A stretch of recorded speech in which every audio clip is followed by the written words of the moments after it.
확실하십니까? 확실하지 않으니까 여기 온 거요. 어르신, 이게 사실이라면 저도 가볍게 움직일 수 없습니다.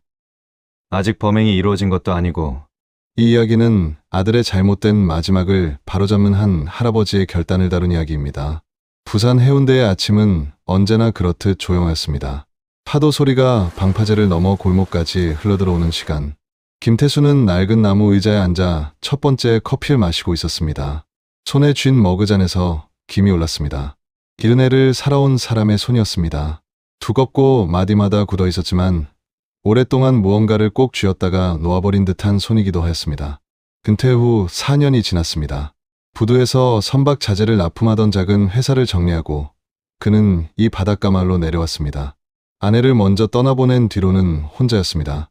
이웃과 가끔 하는 인사, 구멍가게 할머니와의 짧은 대화, 그리고 매일 저녁 혼자 걷는 해변 산책로. 그것이 태수의 일과였습니다. 단초하였지만 불편하지 않았습니다. 오히려 그는 이 고요함이 늦게 찾아온 평화라고 생각하였습니다. 그러나 평화에는 늘 균열이 생기기 마련이었습니다. 아들 민재가 처음 돈을 빌리러 온 것은 은퇴 이듬해였습니다. 45살의 그는 어깨를 잔뜩 웅크린 채 현관 앞에 서 있었습니다. 작은 식자재 가게를 열겠다고 하였습니다. 보증금이 부족하다고 하였습니다. 태수는 망설임 없이 통장을 열었습니다. 자식이리니까 라고 스스로를 달랬습니다. 그것이 시작이었습니다. 두 번째는 카드 빚이었습니다. 가게가 잘 되지 않는다고 하였습니다. 코로나니 경기니 이런저런 이유가 따라왔습니다. 태수는 고개를 끄덕였습니다. 세 번째는 차량이었습니다. 납품을 다니려면 차가 있어야 한다고 하였습니다. 그때쯤 태수는 이미 통장 잔고가 예전 같지 않다는 것을 알고 있었습니다. 하지만 말하지 않았습니다. 아버지도 이제 나이 드셨잖아요. 제가 자리 잡으면 꼭 갚을게요. 민재의 말은 매번 비슷하였습니다. 그리고 매번 태수의 입은 닫혔습니다. 사람이 피로해지는 방식은 여러 가지입니다. 태수의 피로는 소리 없이 쌓이는 종류였습니다. 어느 날 문득 거울을 보았을 때 자신이 많이 수척해진 것을 느끼는 그런 피로.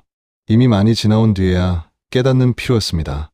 그 봄, 민재가 다시 찾아왔습니다. 거실 소파에 나란히 앉은 두 사람 사이에는 말 없는 시간이 먼저 흘렀습니다. 창밖으로 해운대 바다가 보였습니다. 태수는 파도를 바라보았고 민재는 무릎 위에 두 손을 얹은 채 시선을 내리깔고 있었습니다. 이번에 서연이랑 할인이 데리고 제주 크루즈 여행을 가려고요.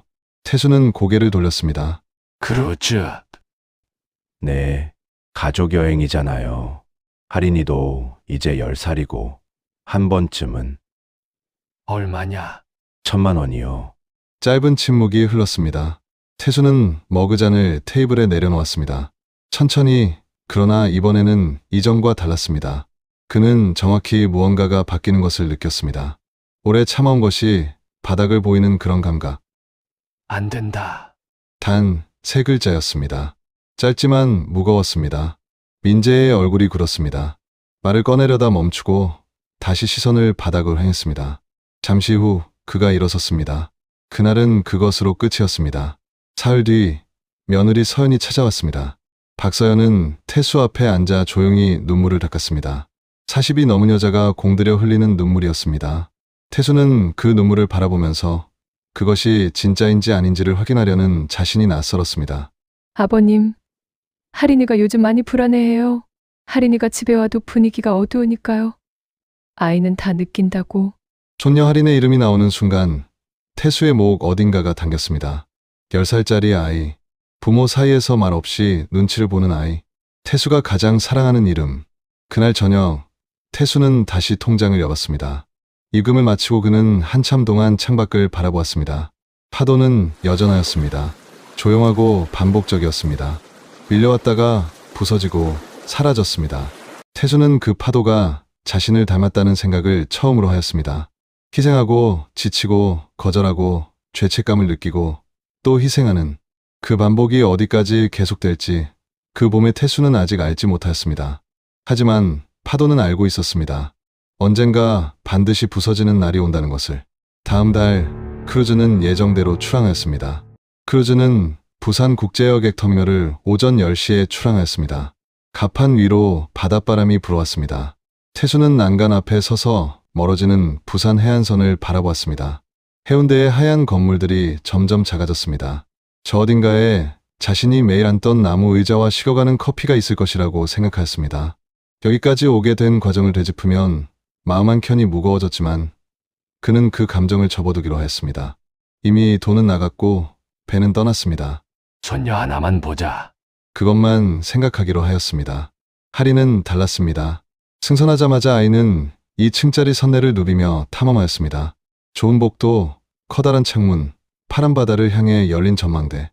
하리는 모든 것이 신기한 듯 눈을 크게 뜨고 달렸습니다.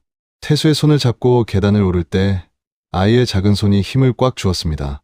할아버지, 여기서 자는 거예요? 진짜? 그래, 배 안에서 자는 거지. 와, 그 짧은 탄성 하나가 태수의 가슴 어딘가를 건드렸습니다. 1,000만 원이 아깝지 않다는 생각이 잠깐 들었습니다. 초반 이틀은 평화로웠습니다. 아들 민재는 놀랍도록 친절하였습니다. 식사 때마다 태수의 자리를 먼저 챙겼고 산책을 나갈 때도 나란히 걸었습니다. 며느리 서연 역시 밝게 웃으며 말을 건넸습니다. 가족 사진을 찍자고 제안한 것도 서연이었습니다. 네 사람이 갑판 위에 나란히 서서 찍은 사진 속에서 모두가 웃고 있었습니다. 태수도 웃었습니다. 하지만 오래된 사람은 압니다. 지나치게 잘해준 것에는 무게가 있다는 것을. 태수는 말하지 않았지만 보았습니다. 민재가 서연에게 눈짓을 보내는 것. 대화 도중 주제가 자연스럽게 재산 쪽으로 흘러갈 때마다 두 사람의 말투가 조금씩 달라진 것. 아주 미세한 변화였습니다. 누군가 의도하지 않았다면 느끼지 못했을 정도의. 사흘째 저녁 식사 자리에서 민재가 말을 꺼냈습니다. 아버지, 요즘 건강 어때요? 괜찮아. 그래도 나이가 있으시니까요. 혹시 건강 관련해서 따로 준비해 두신 게 있어요? 보험이라든지. 왜? 짧게 받아쳤습니다. 민재가 웃으며 손을 저었습니다. 아니, 그냥요.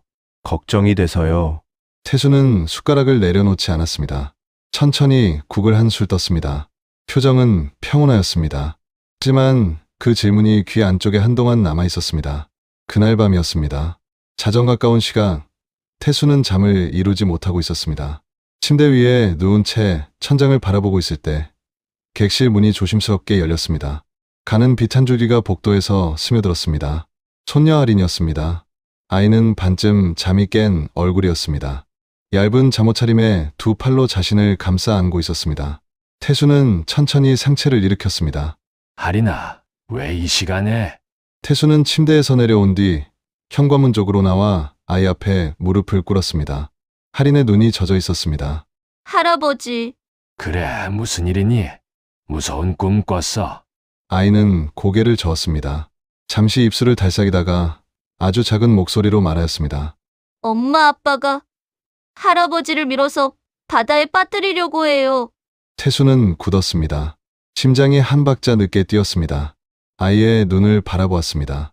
10살짜리 눈에는 거짓이 없었습니다. 그저 떨고 있었습니다. 태수는 천천히 할인의 어깨를 감싸 안았습니다. 괜찮아. 할아버지 여기 있어. 아이를 재우고 나서 태수는 오랫동안 의자에 앉아 있었습니다. 부정하고 싶었습니다. 어린아이의 말이니까 어디선가 잘못 들은 거겠지. 아니면 꿈속에서 본 것이오나. 그렇게 생각하면 편할 것이었습니다. 하지만 태수는 살면서 배운 것이 있었습니다. 불편한 것을 외면하면 반드시 더 큰 것이 되어 돌아온다는 것. 그는 지난 사흘을 천천히 되짚었습니다. 지나친 친절, 밥상 위에서 슬쩍 던진 건강 관련 보험 질문, 간밤에 민재와 서연이 낮은 목소리로 둘이서만 나누던 대화. 당시에는 흘려들었지만 이제는 그 낮은 목소리들이 다른 모양으로 들려왔습니다. 태수는 감정을 정리하였습니다. 분노도 눈물도 그 어느 것도 지금 당장 필요하지 않았습니다. 필요한 것은 냉정함이었습니다. 돌아가는 상황을 확인해야 한다. 그것이 그가 내린 첫 번째 결론이었습니다. 이튿날 아침 태수는 아무 일도 없었다는 듯 식탁에 앉았습니다. 민재가 먼저 건넨 커피를 받아들고 자연스럽게 한 모금 마셨습니다. 그러면서 잔 안쪽을 가만히 들여다보았습니다. 색이나 냄새는 평범하였습니다. 아직은 괜찮았습니다. 서연이 창밖을 가리키며 밝게 웃었습니다. 아버님, 오늘 날씨 좋죠? 저녁에 갑판 산책 어때요? 별도 잘 보인대요. 글쎄다.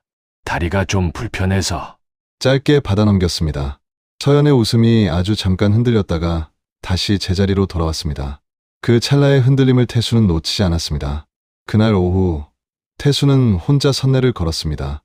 복도 끝 안전관리실 앞에 젊은 보안요원이 서 있었습니다. 명찰에 이준호라는 이름이 적혀 있었습니다. 35쯤 되어 보이는 단단한 인상의 남자였습니다.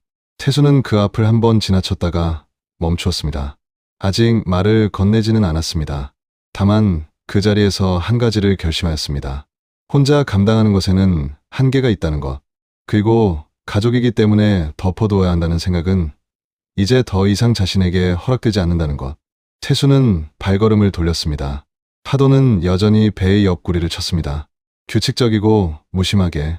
태수의 눈빛은 처음 승선하던 날과 달랐습니다. 무언가를 체념한 눈이 아니었습니다. 조용하지만 단단해진 눈이었습니다. 그날 밤부터 태수는 달라졌습니다.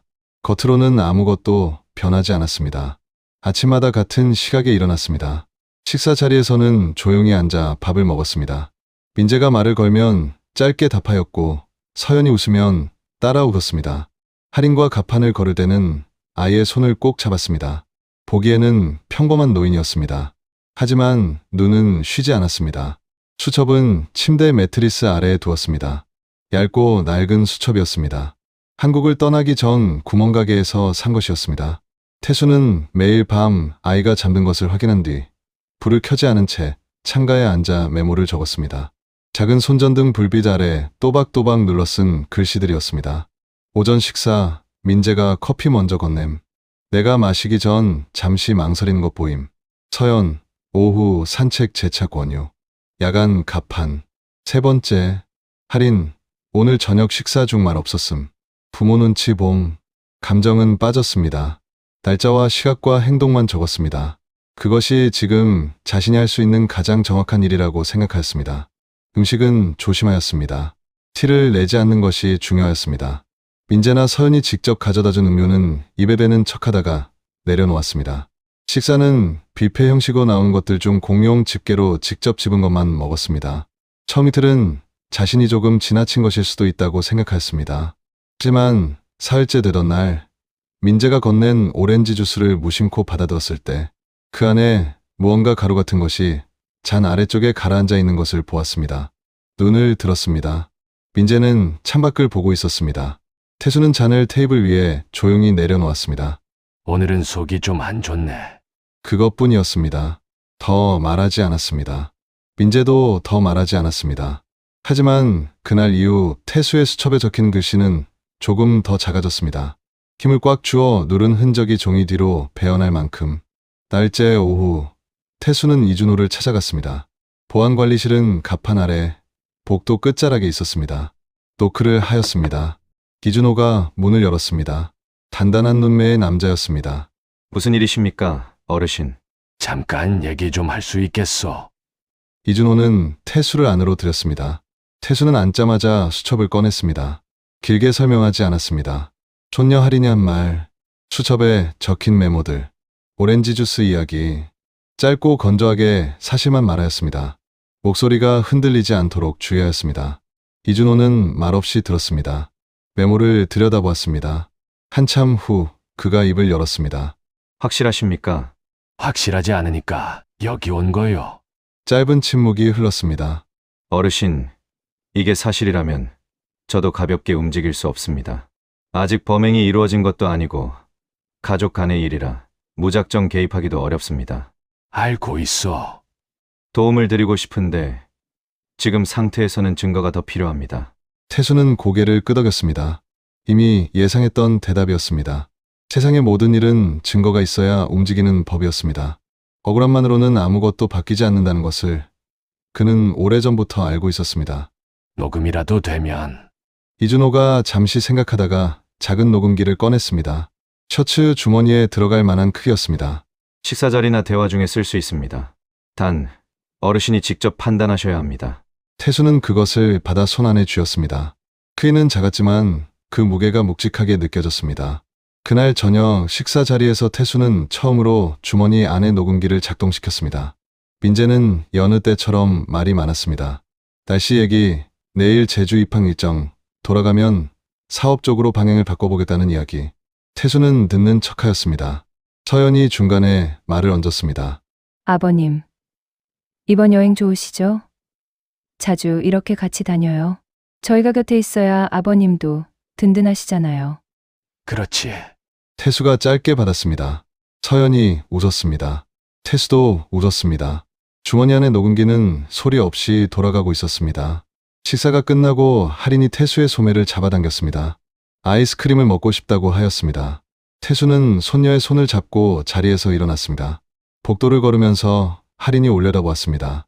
할아버지, 괜찮아요? 그래. 왜? 자꾸 할아버지가 불편한 것 같아서요. 태수는 발걸음을 멈추고 손녀를 바라보았습니다. 10살짜리 아이가 그것을 알아챈 것이었습니다. 태수는 아이의 머리를 가만히 써넘겼습니다. 안 불편하단나. 할아버지는 괜찮다. 아이가 고개를 갸웃하였지만 더 묻지는 않았습니다. 그날 밤 태수는 오래 앉아 있었습니다. 창밖으로 바다가 보였습니다. 달빛이 수면 위에 길게 늘어졌습니다. 고요하였습니다. 이 고요함이 폭풍 전의 것이라는 것을 태수는 알았습니다. 이후 이준호와 짧게 나눈 두 번째 대화에서 한 가지 계획이 세워졌습니다. 태수가 먼저 제안한 것이었습니다. 미끼가 되는 것, 스스로 기회를 만들어주는 것, 야간에 혼자 갑판으로 나가는 것, 상대가 움직이도록 자리를 내어주는 것. 이준호는 처음에 난색을 표하였습니다. 위험합니다. 하지만 위험하지 않으면 결정적 증거는 잡기 어려울 거요. 태수의 말에 이준호는 한동안 말이 없었습니다. 그리고 결국 고개를 끄덕였습니다. 대신 조건을 달았습니다. 보안팀 2명이 인근에 대기할 것. 신호는 호루라기. 태수가 단 한 번이라도 불면 즉시 움직일 것. 태수는 그 조건을 받아들였습니다. 태수는 잠시 천장을 올려다보았습니다. 오래된 배에는 오래된 것들이 많았습니다. 낡은 조명, 녹슨 나사, 삐걱이는 문. 그런 것들이 오히려 친숙하게 느껴졌습니다. 자신도 그렇게 낡아가고 있었으니까. 하지만 낡았다는 것이 부서졌다는 것은 아니었습니다. 태수는 일어나 걸으며 다른 객실 문을 열었습니다. 할인이 이불을 꼭 쥔 채 자고 있었습니다. 가로등 빛이 커튼 틈으로 스며들어 아이의 얼굴 위에 얹었습니다. 고른 숨소리가 들렸습니다. 태수는 그 얼굴을 한참 바라보았습니다. 무엇을 지켜야 하는지는 처음부터 알고 있었습니다. 다만 어떻게 지켜야 하는지를 이제서야 알게 된 것이었습니다. 그는 수첩을 펴고 마지막 메모를 적었습니다. 내일 밤 갑판 11시 30분. 파도 소리가 창을 두드렸습니다. 태수는 수첩을 덮었습니다. 어느새 다음 날이 되어 여느 때처럼 자연스럽게 시간을 보내고 저녁이 되었습니다. 시간은 벌써 밤 11시가 넘었습니다. 태수는 침대에 누운 채 천장을 바라보았습니다. 벽에 걸린 시계의 초침은 부지런히 움직였습니다. 태수는 그 소리를 들으면서 오래 기다렸습니다. 시계 초침 소리가 유난히 크게 들리는 밤이었습니다. 11시 20분. 그는 조용히 몸을 일으켰습니다. 두꺼운 점퍼를 걸쳤습니다. 주머니를 확인하였습니다. 오른쪽에 녹음기, 왼쪽에 호루라기. 손끝에 금속의 차가운 감촉이 닿았습니다. 태수는 잠시 눈을 감았습니다. 두렵지 않다고 하면 거짓말이었습니다. 하지만 두려움보다 더 큰 것이 있었습니다. 할인의 숨소리, 그 고른 숨소리가 계속되어야 한다는 것. 그것이 오늘 밤 이 자리에 서게 한 이유였습니다. 태수는 객실 문을 열었습니다. 복도는 조용하였습니다. 희미한 비상등만이 바닥을 따라 줄지어 켜져 있었습니다. 그는 천천히 걸었습니다. 오래 살아온 사람의 걸음이었습니다. 무겁지만 흔들리지 않는. 갑판으로 올라가는 계단 입구에서 그는 한 번 멈추었습니다. 어둠 속 어딘가에 이준호와 보안팀이 있었습니다. 태수는 다시 걸음을 옮겼습니다. 갑판 위로 나서자 바닷바람이 얼굴을 쳤습니다. 밤바다는 넓었습니다. 사방이 어둠이었고 그 어둠 위로 별이 박혀 있었습니다. 파도 소리만 들렸습니다. 규칙적이고 낮은 소리였습니다. 태수는 난간 쪽으로 천천히 걸었습니다. 바람이 가디건 깃을 흔들었습니다. 그는 거기 섰습니다. 바다를 바라보았습니다. 수면이 달빛을 받아 낮게 반짝였습니다. 아름다웠습니다. 이런 풍경을 이런 상황에서 보고 있다는 것이 묘하게 느껴졌습니다. 무언가의 기다림은 오래 걸리지 않았습니다. 발소리가 들렸습니다. 한 사람이 아니라 두 사람이었습니다. 태수는 돌아보지 않았습니다. 바다를 향한 채 그대로 서 있었습니다. 발소리가 점점 가까워졌습니다. 그는 숨을 천천히 내쉬었습니다. 아버지, 여기 계셨어요. 민재의 목소리였습니다. 낮고 부드럽게 조율된 목소리. 태수는 그제야 몸을 반쯤 돌렸습니다.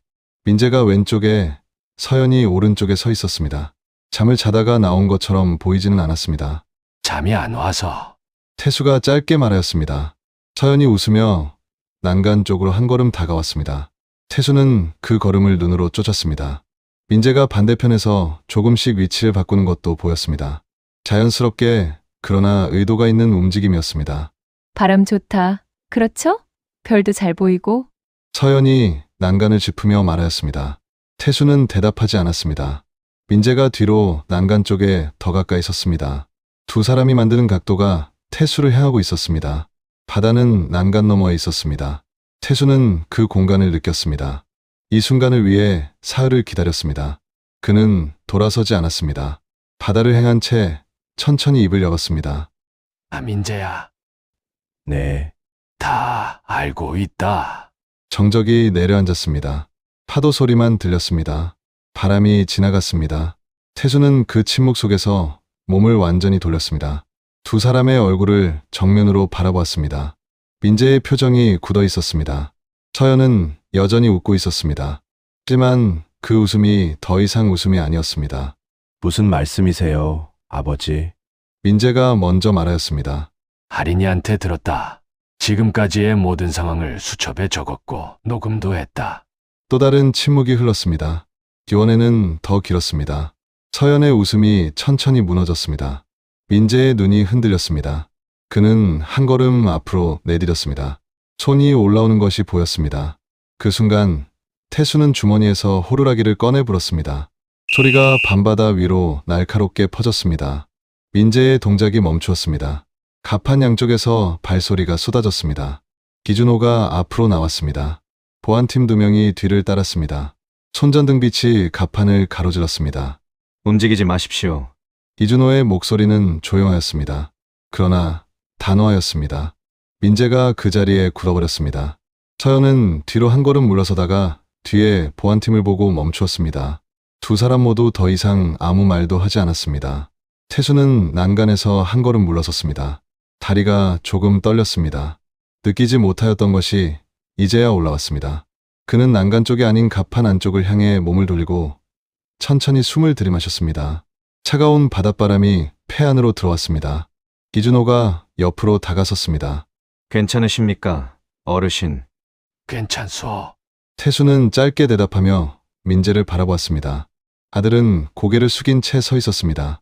보안팀 사이에 끼인 45살의 남자는 태수가 기억하는 어떤 민재보다도 작아 보였습니다. 분노가 올라오지 않았습니다. 그래서 그게 오히려 이상하였습니다. 분노가 치밀어 오를 것이라고 생각하였으나 막상 이 자리에 서고 나니 분노 대신 다른 것이 남았습니다.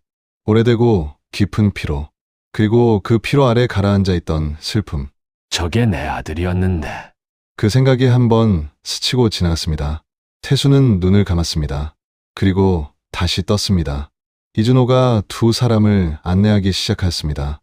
민재가 걷기 시작하면서 태수 쪽으로 시선을 한번 보냈습니다. 무언가를 말하려는 듯 입술이 움직였습니다. 하지만 소리는 나오지 않았습니다. 태수는 그 눈을 마주 보았습니다. 돌아서지 않았습니다. 외면하지도 않았습니다. 다만 마주 보았습니다. 그것이 자신이 할 수 있는 마지막 아버지의 자리라고 생각하였습니다. 민재와 서연이 가판 안쪽으로 사라졌습니다. 바람이 불었습니다. 태수는 혼자 남은 가판 위에 잠시 서 있었습니다. 별이 보였습니다. 수면이 낮게 반짝였습니다. 파도 소리는 여전하였습니다. 그는 천천히 주머니에 손을 넣었습니다. 호루라기와 녹음기가 손에 잡혔습니다. 기준호가 다시 돌아왔습니다. 수고 많으셨습니다, 어르신. 태수는 고개를 끄덕였습니다. 고맙소. 당신 덕이요. 아닙니다. 어르신이 다 계획하고 준비하셨기 때문입니다. 두 사람은 잠시 나란히 바다를 바라보았습니다. 태수는 가판을 걸어 계단 쪽으로 향하였습니다. 객실로 돌아가는 길이었습니다. 할인이 자고 있을 방이었습니다. 아이의 고른 숨소리가 기다리고 있을 방. 계단을 내려가면서 태수는 처음으로 어깨에서 힘을 뺐습니다. 오랫동안 짊어지고 있었던 것이 조금 내려간 것 같았습니다. 완전히 사라진 것은 아니었습니다.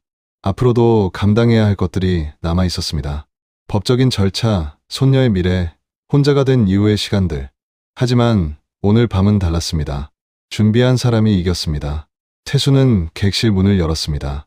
할인이 여전히 이불을 꼭 쥔 채 자고 있었습니다. 숨소리가 들렸습니다. 그 소리가 이 밤의 어느 것보다 컸습니다. 그는 아이 곁에 조용히 앉았습니다. 창밖으로 바다가 보였습니다. 이제 조금 있으면 동이 틀 것이었습니다. 태수는 그 방향을 바라보면서 기다렸습니다. 새벽빛이 창으로 들어올 때 할인이 눈을 떴습니다. 그리고 할아버지가 곁에 있는 것을 확인하고는 다시 눈을 감았습니다. 배는 예정대로 부산에 돌아왔습니다. 입항하는 날 아침, 태수는 갑판 위에 서서 항구를 바라보았습니다. 해운대의 하얀 건물들이 다시 가까워지고 있었습니다. 떠날 때 보았던 풍경과 같았습니다. 하지만 돌아오는 사람은 달랐습니다. 할인이 옆에 섰습니다. 아이는 난간을 두 손으로 잡고 항구를 바라보았습니다. 할아버지, 집이에요. 그래, 집이다. 짧은 대화였습니다. 하지만 그 두 마디 안에 많은 것이 담겨 있었습니다. 민재와 서연은 선내별도 구역에 격리된 채 입항하였습니다. 수선 후 경찰 인계 여부를 두고 이준호와 짧은 논의가 있었습니다. 태수는 즉각적인 인계를 보려 하였습니다. 할인 때문이었습니다. 부모가 수갑을 차고 끌려가는 장면을 10살짜리 아이에게 보여주고 싶지 않았습니다. 이준호는 그 결정을 조용히 존중하였습니다. 나중에라도 필요하시면 연락 주십시오. 제가 확보한 기록은 보관해 두겠습니다. 고맙소. 두 사람은 악수를 나누었습니다. 짧았지만 단단한 악수였습니다. 부산으로 돌아온 첫 주는 바빴습니다. 태수는 집에 돌아오자마자 자물쇠부터 바꾸었습니다. 현관과 창문, 후문까지 모두 새 것으로 교체하였습니다. 이튿날은 CCTV를 달았습니다. 혼자 사는 노인의 집이라고는 생각되지 않을 만큼 꼼꼼하게 점검하였습니다. 예전에 태수라면 이런 일들을 번거롭다고 생각하였을 것입니다. 하지만 지금은 달랐습니다. 이것이 자신이 할 수 있는 가장 기본적인 보호라는 것을 알았습니다. 사흘째 되는 날 변호사를 만났습니다. 해운대 인근 법률사무소였습니다. 젊은 변호사였지만 차분한 사람이었습니다. 태수는 수첩과 녹음 파일을 내밀었습니다. 변호사는 그것을 꼼꼼히 살펴보았습니다. 한참 후 말하였습니다. 준비를 잘하셨습니다. 적응금지 신청은 충분히 가능합니다. 손녀 재산은 신탁 설정을 권합니다. 어르신이 관리 주체가 되어서 할인 양이 성인이 될 때까지 보호할 수 있습니다. 태수는 고개를 끄덕였습니다. 알아들을 수 없는 법률 용어들이 중간중간 섞였지만 핵심은 이해하였습니다. 지켜야 할 것을 지키는 방법이 있다는 것. 그것으로 충분하였습니다. 민재와 서연은 조용하지 않았습니다. 귀국 후 사흘이 채 지나지 않아 전화가 왔습니다. 민재였습니다. 태수는 받지 않았습니다. 그 다음 날은 서연이었습니다. 역시 받지 않았습니다. 편지가 왔습니다. 뜯지 않았습니다. 어느 날은 집 앞 골목에 민재의 차가 세워져 있는 것이 CCTV 화면에 잡혔습니다.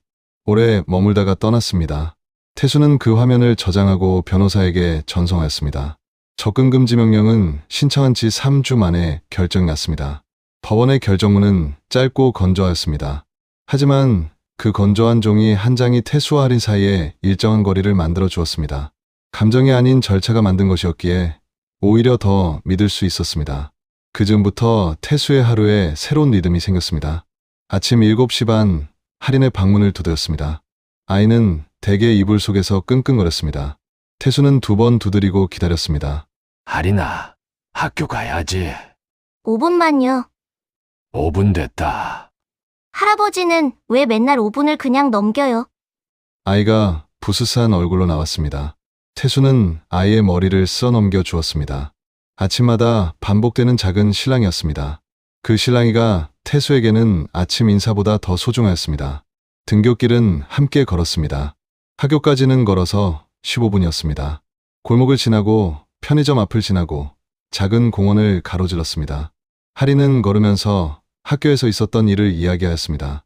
친구 이야기, 선생님 이야기, 급식 메뉴 이야기. 태수는 대부분 들었습니다. 가끔 짧게 끼어들었습니다. 그 행동은 잘못한 거 아니냐? 할아버지는 맨날 잘잘못만 따져요. 그럼 뭘 해야 하냐? 그냥 내 편 들어줘야죠. 태수는 그 말에 한참을 웃었습니다. 소리내어 웃은 것이 얼마만인지 몰랐습니다. 저녁에는 바다를 걸었습니다. 해운대 해변은 계절마다 달랐습니다. 여름에는 사람이 넘쳤고, 가을에는 바람이 거세었고, 겨울에는 고요했습니다. 태수가 좋아하는 것은 늦가을의 해변이었습니다. 사람이 빠진 자리에 파도만 남는 계절. 하리는 그 계절에도 모래사장을 뛰어다녔습니다. 신발이 젖는 것을 아랑곳하지 않았습니다. 어느 저녁이었습니다. 하린이 달리다가 갑자기 멈추었습니다. 그리고 돌아서서 태수를 바라보았습니다. 노을빛이 아이의 얼굴 위로 내려앉았습니다. 하린은 잠시 무언가를 생각하는 얼굴이었습니다. 할아버지, 그래, 우리 손녀. 엄마 아빠는 나쁜 사람이에요? 태수는 걸음을 멈추었습니다. 파도가 들어왔다가 나갔습니다. 모래가 발밑에서 조금 움직였습니다. 태수는 하린 앞에 천천히 무릎을 꿇었습니다. 아이의 눈높이로 내려갔습니다. 나쁜 사람은 아니야. 하지만 나쁜 일을 했어. 그게 다른 거예요? 다르지. 사람이 나쁜 것하고 하는 일이 나쁜 건 엄연히 다른 거란다. 하린이 생각하는 표정을 지었습니다. 태수는 더 설명하지 않았습니다. 10살짜리 아이가 이해할 수 있는 것과 없는 것이 있었습니다. 지금은 이것으로 충분하였습니다. 나머지는 시간이 설명해 줄 것이었습니다. 아이가 다시 뛰기 시작하였습니다. 태수는 일어서서 그 뒷모습을 바라보았습니다. 작은 발이 모래를 차올렸습니다. 파도가 아이 발 앞까지 밀려왔다가 물러갔습니다. 하리는 파도를 피하며 웃었습니다. 그 웃음소리가 해변에 퍼졌습니다. 어느 일요일 오후였습니다. 태수가 마루에서 커피를 마시고 있을 때 하린이 옆에 와서 앉았습니다. 아무 말 없이 나란히 앉아 있었습니다. 바깥에서 바람 소리가 들렸습니다. 창밖으로 가을 하늘이 보였습니다. 한참 후 하린이 물었습니다. 할아버지, 우리 계속 같이 살죠? 태수는 커피잔을 내려놓았습니다. 그 질문이 가슴 안에서 잠시 머물렀습니다. 오래된 것들이 스쳐 지나갔습니다. 처음 민재가 돈을 빌리러 오던 날, 크루즈 갑판 위의 밤, 호루라기 소리, 새벽빛이 들어오던 객실 창문, 그리고 지금 이 마루 위. 그래, 태수가 말하였습니다. 이제 우리가 가족이다. 하린이 태수의 팔 안으로 파고들었습니다. 작고 따뜻한 무게였습니다. 태수는 그 무게를 받아들였습니다. 한쪽 팔로 아이의 어깨를 감쌌습니다. 창밖으로 바람이 불었습니다. 해운대 바다는 오늘도 그 자리에 있었습니다. 멀리서 파도 소리가 들렸습니다. 밀려왔다가 부서지는 소리. 그러나 이제 그 소리는 더 이상 태수를 닮지 않았습니다. 파도는 부서지지만 바다는 남습니다. 태수는 그것을 알았습니다. 오래 살아야만 알 수 있는 것이었습니다. 이은 것이 있어야만 알 수 있는 것이었습니다. 그리고 지켜낸 것이 있을 때 비로소 느낄 수 있는 것이었습니다. 바깥의 빛이 조금씩 기울었습니다. 마루 위에 나란히 앉은 두 사람에게 오후 햇살이 내려왔습니다. 기은의 할아버지와 10살의 손녀. 그날 저녁 태수는 낡은 수첩의 마지막 장에 한 줄을 적었습니다. 두려움보다 오래가는 것이 있다. 그건 바로 사랑이다.